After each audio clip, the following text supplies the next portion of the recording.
जेपीआईसी digital study channel पर आपका स्वागत है। विद्यार्थियों, मैं आशा करता हूं कि आप घर पर होंगे, स्वस्थ होंगे और पढ़ाई कर रहे होंगे। विद्यार्थियों, आज के इस क्लास में तो आज से तीसरा चैप्टर हम परमाणु एवं अणु के बारे में चर्चा करेंगे। परमाणु और अणु के बारे में चर्चा करेंगे, जिसमें हम सबसे पहले देखते हैं तत्व क्या होता है। तत्व क्या होता है? किसी पदार्थ का वह मूल पदार्थ जिसे और अधिक विभाजित नहीं किया जा सकता, तत्व कहलाता है। किसी भी पदार्थ का वह मूल पदार्थ जिसे और अधिक विभाजित नहीं किया जा सकता, तत्व कहलाता है। जैसे hydrogen, oxygen, nitrogen, chlorine, iodine, fluorine, sodium, potassium, calcium etc। ये सभी जो है, या हम कह सकते हैं कि समान प्रकार के कणों से मिलकर बना हुआ पदार्थ क्या कहलाता है? तत्व कहलाता है, जिसे और अधिक विभाजित नहीं किया जा सकता। ये हमारे hydrogen, oxygen, nitrogen, chlorine, iodine, fluorine, sodium, potassium और कैल्शियम क्या है हमारे? ये सारे तत्व हैं। अब आता है हमारा परमाणु क्या होता है। परमाणु क्या होता है? किसी भी पदार्थ का वह सूक्ष्मतम कण जो स्वतंत्र अवस्था में नहीं रह सकता परंतु रासायनिक अभिक्रिया में भाग लेता है, परमाणु कहलाता है। अब अगला आता है हमारा अणु क्या होता है। अणु एक ही प्रकार के या दो अलग अलग प्रकार के तत्वों के परमाणुओं के समूह जो आपस में रासायनिक बंधों द्वारा बंधे होते हैं, जो आपस में रासायनिक बंधों द्वारा बंधे होते हैं, अणु कहलाते हैं। जैसे H2O, CO2, SO2, CaCl2, NaCl, ये हमारे क्या है? अणु हैं। जो ये दो अलग अलग पदार्थ हैं, आप कह सकते हैं कि H2O2, Cl2, ये सारे हमारे क्या हैं? ये एक ही प्रकार के जो है परमाणुओं से मिलकर बने हुए हैं। ये दो अलग अलग परमाणुओं से मिलकर बने हुए हैं, जो कि आपस में जो है रासायनिक बंधों द्वारा जुड़े होते हैं, क्या कहलाते हैं? अणु कहलाते हैं। नेक्स्ट है हमारा यौगिक क्या होता है। यौगिक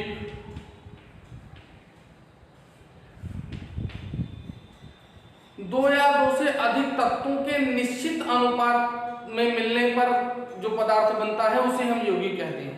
दो या दो से अधिक पदार्थों के निश्चित अनुपात से मिलकर बना हुआ पदार्थ क्या कहलाता है? यौगिक कहलाता है। जैसे H2O, इसमें जो हाइड्रोजन और ऑक्सीजन का अनुपात होगा वो 1:8 का होगा। तो यह निश्चित अनुपात है, और इस निश्चित अनुपात से मिलकर बना हुआ पदार्थ क्या कहलाएगा?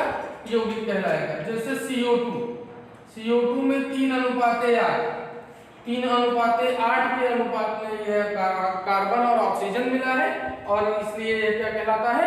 यौगिक कहलाता है। किसी भी तत्व के सबसे छोटे कण परमाणु कहलाते हैं। किसी भी तत्व के सबसे छोटे कण क्या कहलाते हैं हमारे? परमाणु कहलाते हैं। परमाणु जो सभी द्रव्यों की रचनात्मक इकाई, सभी द्रव्यों की रचनात्मक इकाई को परमाणु कहते हैं। सभी द्रव्यों की रचनात्मक इकाई को परमाणु कहते हैं। जैसे ये हमारा घर बना हुआ है, तो ये छोटे छोटे ईंट से मिलकर बना हुआ है, तो ईंट जो है हमारा क्या है? परमाणु है। और यह क्या है? हमारा एक पदार्थ है, और उसकी रचनात्मक इकाई। तो घर किससे बनता है? ईंट से बनता है। तो ईंट क्या हो गया हमारा? एक परमाणु हो गया। परमाणु की त्रिज्या जो है nm में नापी जाती है। परमाणु की त्रिज्या किस में नापी जाती है? nm में नापी जाती है। 1 nm बराबर होता है 10⁻⁹, और 1 मीटर बराबर होता है 10⁹ nm। ये पैरामीटर है हमारे परमाणु त्रिज्या को नापने के लिए। nm जो होता है वो पैरामीटर होता है परमाणु की त्रिज्या नापने के लिए, जिसमें 1 nm बराबर होता है 10⁻⁹ मीटर, और 1 मीटर बराबर होता है 10⁹ नैनोमीटर। जो पदार्थ का निर्माण होता है, पदार्थ का निर्माण, पदार्थ का निर्माण होता है तत्व के परमाणु से।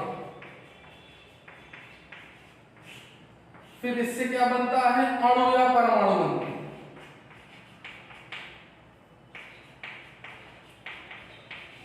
अणु या परमाणु बनते हैं। फिर इससे हमारा क्या बनता है, यौगिक बनता है। और यौगिक क्या है, पदार्थ, तत्व के परमाणुओं से क्या बनता है हमारा, अणु या परमाणु बनता है।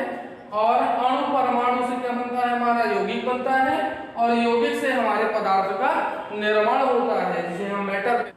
रासायनिक संयोजन के नियम, रासायनिक संयोजन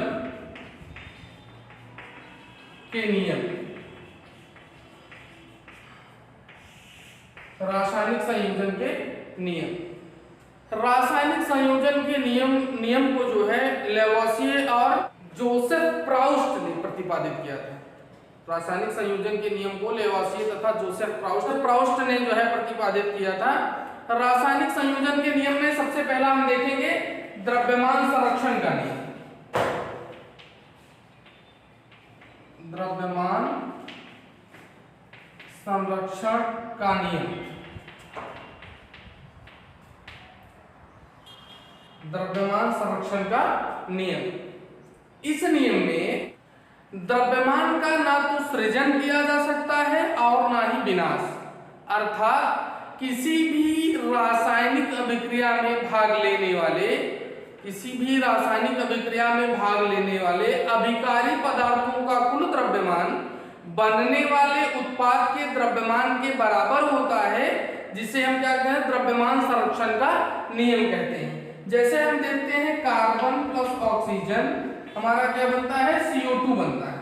अगर हम इनके परमाणु द्रव्यमान को लिखें, इसका कार्बन का परमाणु द्रव्यमान होता है 12 और ऑक्सीजन का होता है 16, तो 16 एक परमाणु का है, तो 2 परमाणु है, यहाँ पर कितना हो जाएगा, 32 हो जाएगा। अगर हम इसको जोड़ते हैं तो कितना हो जाएगा हमारा, 44 हो गया।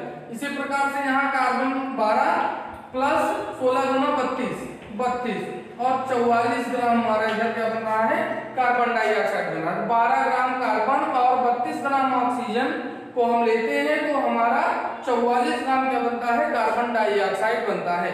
तो इस प्रकार से यह यहाँ पर जो है द्रव्यमान ना तो क्षय हो रहा है और ना ही नया बन रहा है, ये जितना लिया गया था उतना ही जो है उत्पाद में बदल गया। इसी प्रकार से अगर हम H2O के निर्माण में देखें तो H2 plus O2 goes to कितना हो जाएगा, 2H2O। यहाँ 2 हाइड्रोजन हम देते हैं तो 2H2 plus O2 goes to 2H2O। यहाँ पर अगर हम इसका जो है परमाणु द्रव्यमान देखें तो 2 दूनी कितना हो जाएगा, 4 हाइड्रोजन का कितना हो गया, ये 4 हो गया प्लस 32 कितना हो गया, 36। इधर क्या हो जाएगा, 4 प्लस 32 बराबर कितना हो जाएगा, 36। तो इस प्रकार से जो है जितना हमारा यहाँ द्रव्यमान लिया जाएगा, जितना पदार्थ का हम द्रव्यमान लेंगे उतना ही हमें उत्पाद प्राप्त होता है। तो ये कहा जाता है कि यह अभिक्रिया द्रव्यमान संरक्षण के नियम का पालन कर रही है। हमारा है निश्चित अनुपात का नियम। निश्चित अनुपात का नियम,